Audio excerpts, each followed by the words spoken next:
नमस्कार।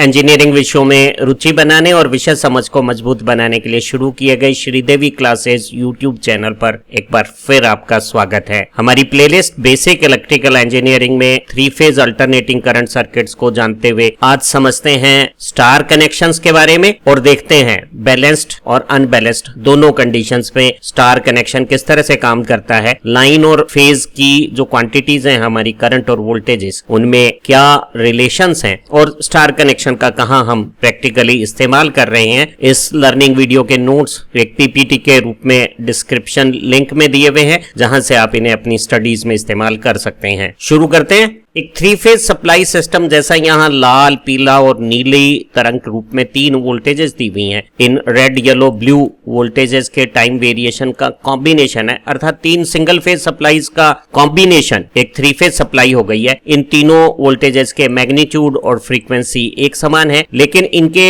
जो positive peaks हैं वो समय में आगे पीछे आ रहे हैं और ये जो डिफरेंस है वो 120 डिग्री इलेक्ट्रिकल एंगल के बराबर है। तो 3 समान फ्रीक्वेंसी और समान मैग्नीट्यूड की सिंगल फेज वोल्टेजेस का ऐसा कॉम्बिनेशन जिनके बीच में 120 डिग्री इलेक्ट्रिकल एंगल का फेज डिस्प्लेसमेंट है, हम 3 फेज सप्लाई कहते हैं। एक 3 phase alternating current supply systems में 3 फेज के अल्टरनेटर्स हैं और 3 फेज की हमारी ट्रांसमिशन लाइन है, जिसमें ट्रांसफार्मर भी वोल्टेज के लेवल को अप या डाउन करने के लिए हम इस्तेमाल करते हैं। और यहाँ 3 फेज का लोड है जो 3 एलिमेंट्स का कनेक्शन कॉन्फ़िगरेशन है, जिसे हम स्टार या डेल्टा में पॉपुलरली कनेक्ट करते हैं। जो लोड को जनरेटर से पावर करंट के मार्फत भेजी जाती है वो इन 3 फेज वायर्स में लाइव कंडीशंस में फ्लो करता है और हम एक चौथा तार न्यूट्रल का इस्तेमाल करते हैं जो रूटीन वर्किंग में मामूली इंबैलेंस करंट को कैरी करता है, लेकिन फॉल्ट के समय या मेजर इंबैलेंस के दौरान न्यूट्रल में कंसिडरेबल करंट भी हो सकता है। Single phase alternating current supply की तुलना में हमारा जो 3 फेज सिस्टम है उसके पास बहुत सारे एडवांटेजेस हैं। ये ज्यादा इकोनॉमिक है, एफिशिएंट है और इसकी सभी प्रकार की परफॉर्मेंस भी सिंगल फेज की तुलना में बेहतर है। जो हमारा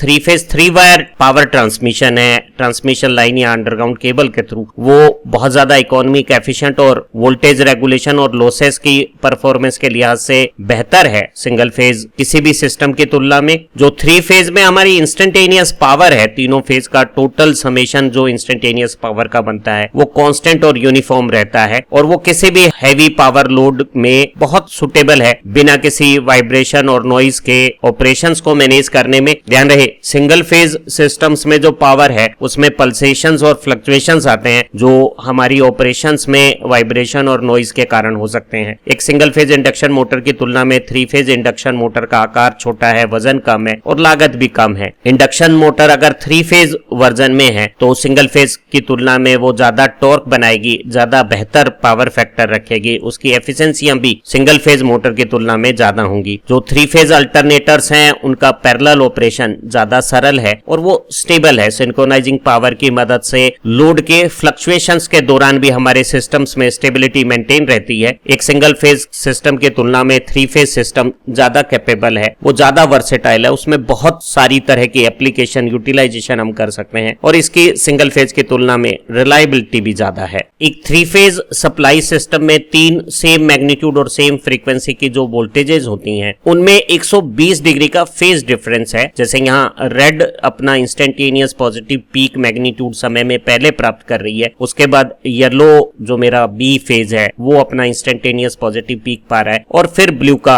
क्रम आता है और ब्लू के बाद फिर साइक्लिक ऑर्डर में रेड, येलो आ जाते हैं। तो ये जो तीनों साइनोसोडल क्वांटिटी में पॉजिटिव पीक के अटेन करने में जो लीड या लैग की सीक्वेंस है या जो ऑर्डर है उसे हम फेज सीक्वेंस कहते हैं। जैसे यहाँ ए बी सी वो क्रम है जिसमें पॉजिटिव पीक आ रहे हैं, हम इस क्रम को बी सी ए भी कह सकते हैं, अर्थात येलो ब्लू रेड भी कह सकते हैं। और अगर मैं ब्लू से स्टार्ट करूं तो इसे ब्लू रेड येलो भी कह सकते हैं। हमारी 3 फेज सप्लाईज में सिर्फ 2 ही फेज सीक्वेंस पॉसिबल है। यहाँ रेड के बाद येलो आ रहा है, अगर मैं रेड और येलो में आपस में एक्सचेंज कर दूं तो ये मेरी एक दूसरी फेज सीक्वेंस हो जाएगी। और आप देखिएगा कि पिछली सीक्वेंस में येलो से ब्लू पीछे था, अब की बार येलो से ब्लू आगे है, तो ये ये जो फेज सीक्वेंस थी वो थी RYB, रेड येलो ब्लू, और ये हो गई है RBY। जो उसमें पीछे था वो अब आगे हो गया है। और इस तरह के जो दो हमारी आगे पीछे रहने की सीक्वेंस होती हैं, उसमें से अगर एक को मैं फॉरवर्ड सीक्वेंस कहूं तो दूसरी को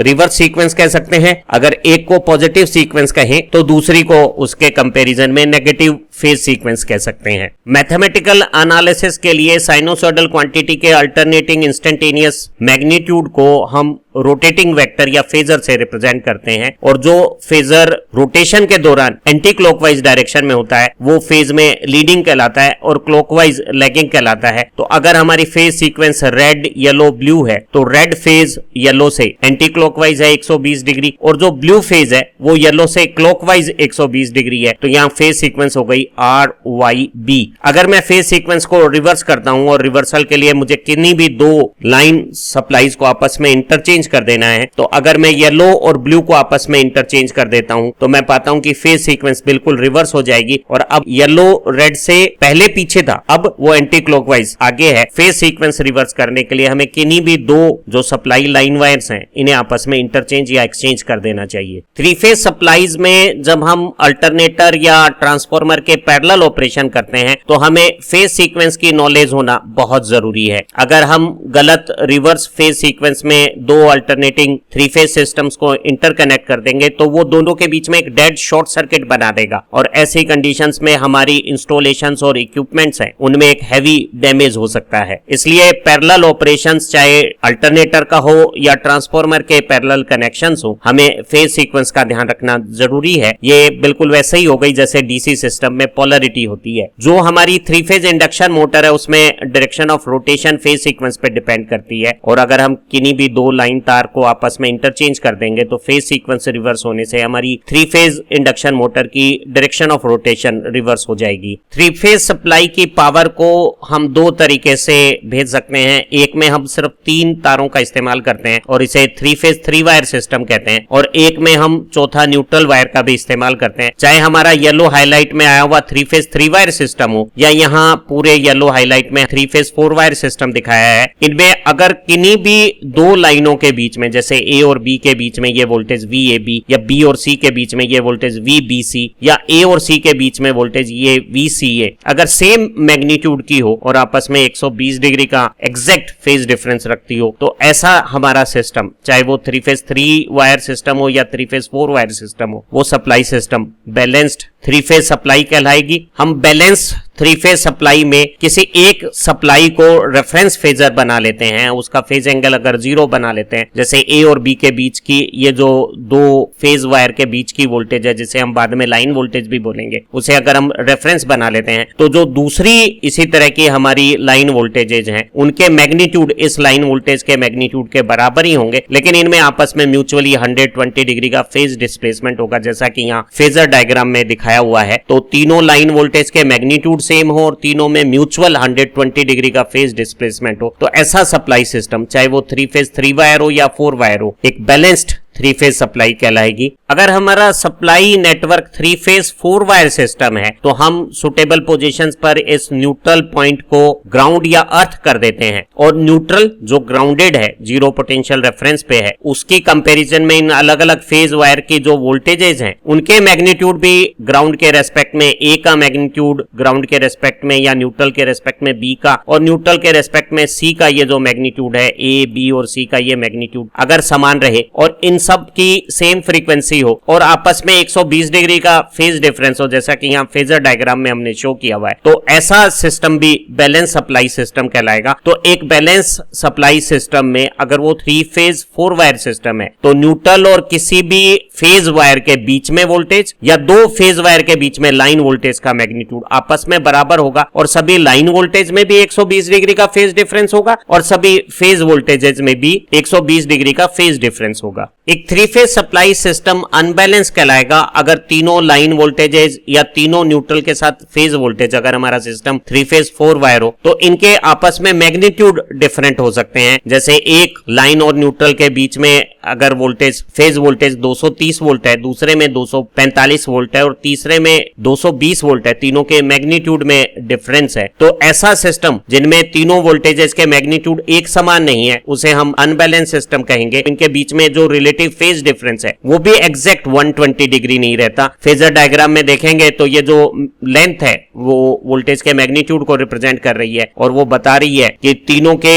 मैग्नीट्यूड एक समान नहीं है। जो हमारा येलो बी फेज है उसका मैग्नीट्यूड ज्यादा है और जो ब्लू फेज है उसका मैग्नीट्यूड थोड़ा कम है और इनके बीच के एंगल भी एग्जैक्ट 120 डिग्री नहीं है। तो ऐसा सिस्टम जिसमें तीनों मैग्नीट्यूड में वेरिएशन है या mutual phase difference exact 120 degree नहीं है उसे हम अनबैलेंस्ड थ्री फेज सिस्टम कहते हैं। अनबैलेंस्ड थ्री फेज सिस्टम को एनालाइज करना थोड़ा जटिल है जिसके लिए हम सिमेट्रिकल कंपोनेंट्स का टेक्निक इस्तेमाल करते हैं, लेकिन एक बैलेंस थ्री फेज सिस्टम को हम सिंगल फेज मॉडलिंग से, जैसे हमने सिंगल फेज एसी सर्किट को एनालाइज किया उसी तरह से एनालाइज कर सकते हैं। तो जो बैलेंस थ्री फेज सर्किट्स हैं उनकी स्टडीज बेहद आसान हो जाती हैं। थ्री फेज लाइंस के साथ लोड भी बैलेंस और अनबैलेंस दोनों तरह के हो सकते हैं। बेसिकली थ्री फेज लोड तीन एलिमेंट के सप्लाई के साथ इंटरकनेक्शंस हैं जो दो तरीके से हो सकते हैं। जैसा यहाँ हाईलाइट में हमने दिखाया है, इसे हम three phase 4 wire supply connection कहते हैं जिसे स्टार कनेक्शन भी कहते हैं, और एक ये दूसरा कनेक्शन है जिसे हम डेल्टा कनेक्शन कहते हैं। अगर इन दोनों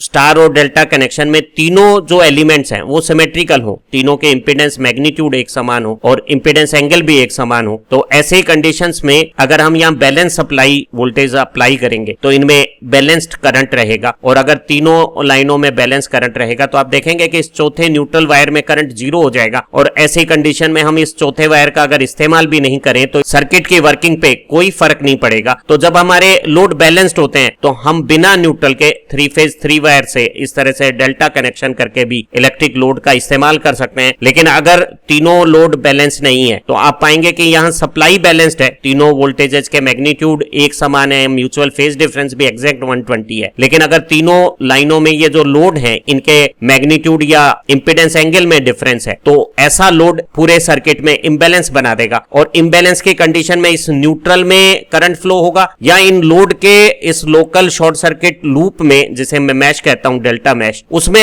लोकल करंट का सर्कुलेशन होगा। तो इंबैलेंस लोड को हम डेल्टा कनेक्शंस में इस्तेमाल नहीं कर सकते, लेकिन अगर हम इंबैलेंस लोड को स्टार कनेक्शन में इस्तेमाल करते हैं तो ये जो न्यूट्रल इंबैलेंस करंट को कैरी करता है उसके बाद इस पॉइंट की पोटेंशियल में ज्यादा वेरिएशन नहीं होते, इसकी पोटेंशियल ग्राउंड पोटेंशियल के क्लोज मेंटेन रहती है। तो लाइन और न्यूट्रल के बीच में जो फेज वोल्टेजेस हैं उनका बैलेंस इंबैलेंस लोड होने के बावजूद भी मेंटेन रहता है। तो इंबैलेंस लोड के कनेक्शंस अगर हम स्टार करते हैं, थ्री फेज 4 वायर कनेक्शन करते हैं, तो इंबैलेंस करंट न्यूट्रल कैरी करके इंबैलेंस के बुरे असर से हमारे सिस्टम और सर्किट्स को बचा लेता है। थ्री फेज सप्लाई से लोड को हम दो पॉपुलर तरीके से जोड़ सकते हैं, एक को हम डेल्टा कनेक्शन कह रहे हैं। आज हम स्टार कनेक्शन को डिटेल में पढ़ते हैं। सभी three phase connection basically 3 elements के कनेक्शन है, हर एलिमेंट के 2 एंड टर्मिनल होते हैं। तो हमारे पास एक थ्री फेज लोड के यहाँ U1 U2 V1 V2 W1 W2 कुल 6 टर्मिनल्स आ गए हैं। अब इन टर्मिनल्स में वन एंड को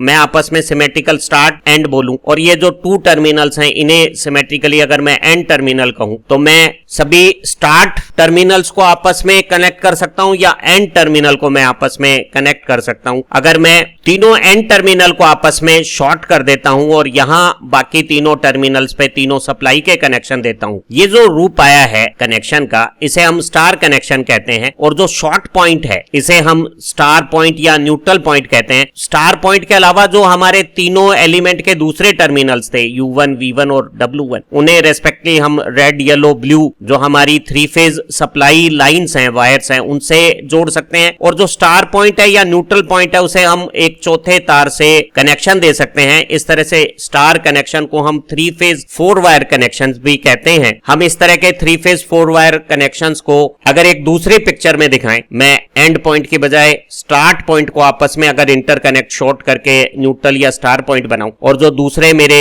U2 V2 और W2 पॉइंट्स हैं उन्हें मैं यहां थ्री फेज सप्लाई दूं और ये चौथा तार न्यूट्रल का स्टार पॉइंट से मैं निकाल लेता हूं, तो इस तरह के कॉन्फ़िगरेशन की जो शक्ल है वो अंग्रेजी लेटर Y जैसी है। और ग्रीक भाषा में वाई लेटर को स्टार बोलते हैं, इसलिए इस कनेक्शन को हम वाई कनेक्शन या स्टार कनेक्शन कहते हैं। स्टार या वाई कनेक्शन को बैलेंस्ड और अनबैलेंस्ड दोनों कंडीशंस में इस्तेमाल कर सकता हूं। और जब लोड में इम्बैलेंस है या सप्लाई में इम्बैलेंस है तो ये जो न्यूट्रल वायर है इसमें इम्बैलेंस का करंट फ्लो होगा, और क्योंकि हम अपने पावर सिस्टम में न्यूट्रल को अर्थ किए हुए होते हैं तो इस न्यूट्रल पॉइंट का पोटेंशियल फ्लोट नहीं करता, वो स्टेबल जीरो के पास बना रहता है। तो इम्बैलेंस कंडीशन पे भी हमारे पावर सिस्टम की वर्किंग डिस्टर्ब नहीं होगी। एक स्टार कनेक्टेड लोड को जब हम एक स्टार कनेक्टेड जनरेटर से सप्लाई करते हैं तो जनरेटर का जो स्टार पॉइंट है वो लोड के स्टार पॉइंट से न्यूट्रल वायर से इंटरकनेक्ट कर देते हैं। 3 हमारे 3 फेज लाइन के सप्लाई वायर हो गए, और इस तरह से कनेक्शंस को हम 3 फेज 4 वायर कनेक्शंस भी कहते हैं। और ये जो पोजीशंस हैं जो येलो हाईलाइट में दिख रही है इसे हम लाइन पोजीशंस कहते हैं, और जो येलो हाईलाइट में यहाँ आ गई है इसे हम फेज कंडीशंस कहते हैं। यहाँ दो लाइनों के बीच में जो आर और वाई के बीच में या वाई और बी के बीच में या बी और आर के बीच में जो वोल्टेज है उसे हम लाइन वोल्टेज कहते हैं। इस लाइन वोल्टेज को हम फेज टू फेज वोल्टेज भी कह सकते हैं। वहीं इस स्टार पॉइंट जिसे हम न्यूट्रल पॉइंट कह सकते हैं और किसी एक लाइन के बीच में जो मेरा लोड कनेक्ट हुआ है उसके अक्रॉस जो वोल्टेज है उसे हम फेज वोल्टेज बोलते हैं। फेज वोल्टेज को हम वी फेज से डिनोट करते हैं और लाइन वोल्टेज को हम वी लाइन से, एल माने लाइन से डिनोट करते हैं। जो यहाँ लाइन में करंट है उसे हम लाइन करंट कहते हैं और जो यहाँ फेज में करंट है उसे हम फेज करंट कहते हैं। 3 फेज स्टार कनेक्टेड जनरेटर की जो हमारी लाइन साइड है और इस ब्लू इलिप्स में आई हुई हमारी लोड की फेज कंडीशंस हैं, इनमें अगर हम विजुअल इंस्पेक्शन करें तो तीनों अलग अलग लाइन का करंट रेस्पेक्टिव फेज करंट के बराबर है। आर लाइन का लाइन करंट आर फेज के फेज करंट के बराबर है। इसी तरह से येलो लाइन का लाइन करंट येलो लोड के फेज करंट के बराबर है। इसी तरह से ब्लू सप्लाई फेज में जो लाइन करंट है वो यहाँ लोड के फेज में फेज करंट है। तो हमारे स्टार कनेक्शन में लाइन करंट जो लाइनों में होता है और फेज करंट जो लोड के अंदर फ्लो करता है न्यूट्रल और लाइन वायर के बीच में, वो करंट दोनों बराबर होते हैं। वहीं एक लाइन और दूसरी लाइन के बीच में ये जो फेज टू फेज हमारी लाइन वोल्टेज है जिसे हम वी सबस्क्रिप्ट एल से डिनोट करते हैं, वो दो फेज वोल्टेज यहाँ रेड फेज की जो वोल्टेज है न्यूट्रल के रेस्पेक्ट में और जो वाई फेज की वोल्टेज है लाइन और न्यूट्रल के बीच में, उनका फेजर डिफरेंस है। हर इंस्टेंट पे ये इंस्टेंटेनियस वोल्टेज जो दो फेज वायर के बीच में है वो दो लोड के फेज वोल्टेजेस का इंस्टेंटेनियस वोल्टेजेस का डिफरेंस है। और हम इस इंस्टेंटेनियस कैलकुलेशन को एनालिसिस में फेजर के रूप में रिप्रेजेंट करते हैं। तो हम दो फेज टू फेज के बीच की लाइन वोल्टेज दो फेज वोल्टेज के फेजर वोल्टेजेस का फेजर डिफरेंस है। और जब हम कैलकुलेशन करेंगे अभी समझेंगे तो पाएंगे कि लाइन वोल्टेज भले ही दो फेज वोल्टेज का डिफरेंस है, लेकिन जब 120 डिग्री फेज डिस्प्लेसमेंट के दो फेज वोल्टेज का हम वेक्टर कैलकुलेशन से डिफरेंस करते हैं तो वो जो डिफरेंस है वो किसी एक फेज वोल्टेज के मैग्नीट्यूड वी फेज से √3 टाइम्स ज्यादा आता है। और इस फेज वोल्टेज और इस लाइन वोल्टेज में 30 डिग्री का फेज डिफरेंस भी एग्जिस्ट करता है। किसी फेज लाइन और न्यूट्रल के बीच में लोड के अक्रॉस जो फेज वोल्टेज आ रही है और दो फेज के बीच में जो लाइन वोल्टेज है, इन दोनों में इंटर रिलेशनशिप को हम मैथमेटिकल एनालिटिकल तरीके से कैलकुलेट कर सकते हैं और ड्राइंग बना के ग्राफिकली भी लाइन वोल्टेज और फेज वोल्टेज में रिलेशन निकाल सकते हैं। ध्यान रहे विजुअल इंस्पेक्शन से ही मालूम चल रहा है कि लाइन करंट और फेज करंट आपस में बराबर है, लेकिन एक लाइन वोल्टेज जो आर फेज और वाई फेज के बीच में वी आर वाई है, वो यहाँ जब हम डबल नोटेशन स्क्रिप्ट में लिखते हैं तो ये पहले नोटेशन की जो फेज वोल्टेज है न्यूटन के रेस्पेक्ट में आर फेज की और जो वाई फेज की वोल्टेज है उन दोनों का डिफरेंस होगा। और अगर हम 3 phase R Y B phase sequence में आर फेज रेड फेज की वोल्टेज को एक रेफरेंस फेजर के साथ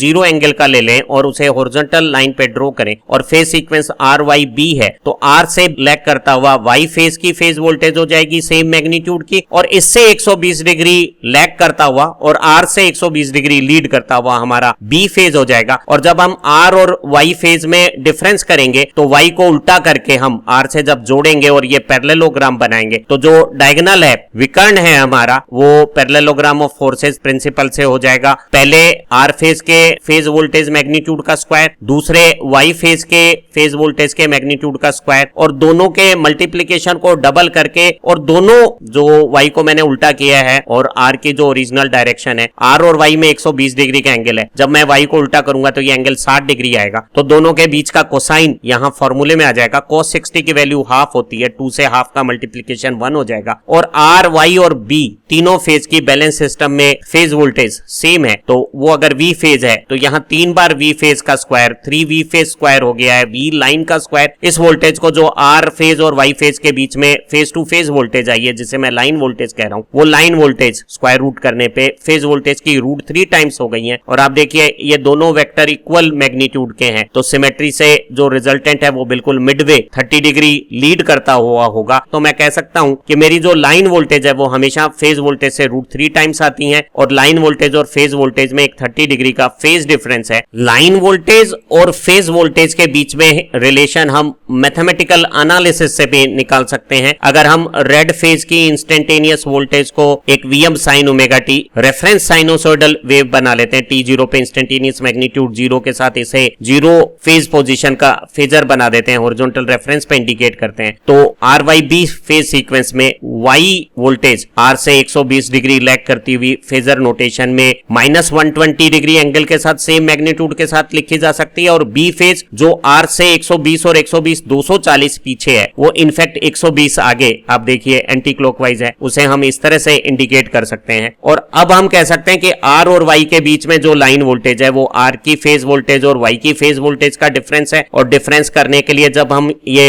पोलर क्वांटिटीज को रेक्टेंगल में बदलेंगे तो रियल पार्ट से रियल पार्ट और इमेजिनरी पार्ट का इमेजिनरी पार्ट से सब्ट्रैक्शन हो जाएगा, और फाइनल जो हमारी रेक्टेंगल फॉर्म में डिफरेंस मैग्नीट्यूड आएगी उसे हम पोलर में कन्वर्ट करके ये लाइन वोल्टेज निकाल सकते हैं। इसी तरह से वाई और बी फेज के बीच में जो हमारी वोल्टेज है वो वाई फेज वोल्टेज और बी फेज वोल्टेज का डिफरेंस हो जाएगा, और बी और आर के बीच की लाइन वोल्टेज बी और आर की फेज वोल्टेज का डिफरेंस हो जाएगा। हमने ग्राफिकली आर फेज की वोल्टेज में वाई फेज की वोल्टेज को उल्टा करके जोड़कर ये जो पैरेललोग्राम बनाया था उसकी कैलकुलेशन से पाया था कि लाइन वोल्टेज फेज वोल्टेज से √3 टाइम्स मैग्नीट्यूड में बड़ी है, और दोनों के बीच में 30 डिग्री का फेज डिफरेंस है। ग्राफिकल मेथड टाइम कंज्यूमिंग है और इनकी एक्यूरेसी भी ड्राइंग वर्क पे डिपेंड करती है। मैथमेटिकल एनालिसिस से ये काम करना बेहद आसान है कि आर और वाई के बीच की लाइन वोल्टेज आर की फेज वोल्टेज और वाई की फेज वोल्टेज का डिफरेंस है। आर की phase voltage 0 reference phase angle के साथ है और वाई इससे 120 डिग्री लैगिंग फेज के साथ। ये हमने पोलर फॉर्म में मैग्नीट्यूड एंगल फॉर्म में दोनों फेज वोल्टेज लिख ली है। जब हमें सब्ट्रैक्शन करना है तो हमें रेक्टेंगल फॉर्म चाहिए कि वी फेज को हमने कॉमन ले लिया है और 1 एंगल 0 को मैंने रेक्टेंगल में बदला तो ये 1 + j0 हो गया है, और 1 एंगल -120 को मैंने जब रेक्टेंगल में बदला है तो ये देखिए 1 एंगल 120 का रियल पार्ट यहाँ -0.5 है और इमेजिनरी पार्ट भी +j ऊपर होता है -j टाइप है, यहाँ दिख रहा है कैलकुलेटर से आई हुई वैल्यू। इसे जब मैं सब्ट्रैक्ट करूंगा तो ये 1 और ये माइनस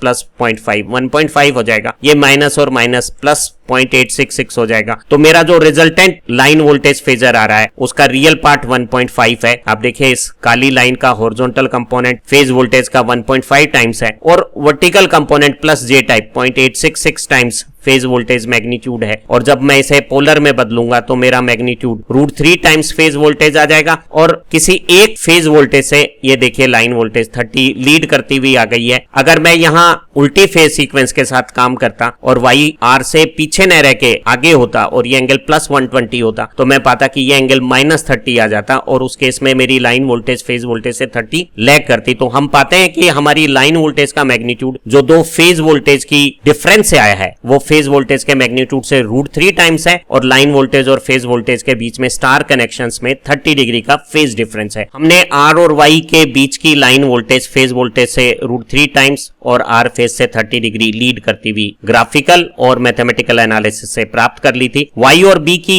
बीच की जो लाइन वोल्टेज है वो वाई की फेज वोल्टेज और बी की फेज वोल्टेज का डिफरेंस है। मैंने वाई की जो फेज वोल्टेज है उसमें बी की फेज वोल्टेज को घटाने के लिए उल्टा करके जब जोड़ा और ये पैरेललोग्राम बनाया तो वो एक सिमेट्रिकल पैरेललोग्राम है जिसमें ये दोनों वोल्टेज मैग्नीट्यूड वी फेज है और इनके बीच में एंगल 60 डिग्री है। तो resultant Midway 30 degree angular position पे आ जाएगा। और पैरेललोग्राम ऑफ फोर्सेज प्रिंसिपल से पहले का स्क्वायर दूसरे का स्क्वायर 2 पहला दूसरा और दोनों के बीच के एंगल का कोसाइन 60 जब मैं करूंगा और कैलकुलेशन करूंगा तो ये √3 टाइम्स फेज वोल्टेज हो जाएगी। हम मैथमेटिकल एनालिसिस से भी वी फेज को कॉमन ले लेते हैं। वाई फेज का फेज एंगल आर से 120 पीछे है और बी 120 आगे है तो पोलर पोलर फॉर्म में हमने वाई फेज की वोल्टेज और बी फेज की वोल्टेज को एक्सप्रेस कर दिया है। जो पोलर एक्सप्रेशन है उसे जब हमने रेक्टेंगल में कन्वर्ट किया तो वन एंगल -120 का रियल पार्ट -0.5 और इमेजिनरी पार्ट जे -0.866 आया। वहीं 120 का, अब देखिए दोनों मैग्नीट्यूड, दोनों एंगल बराबर हैं, ये एंगल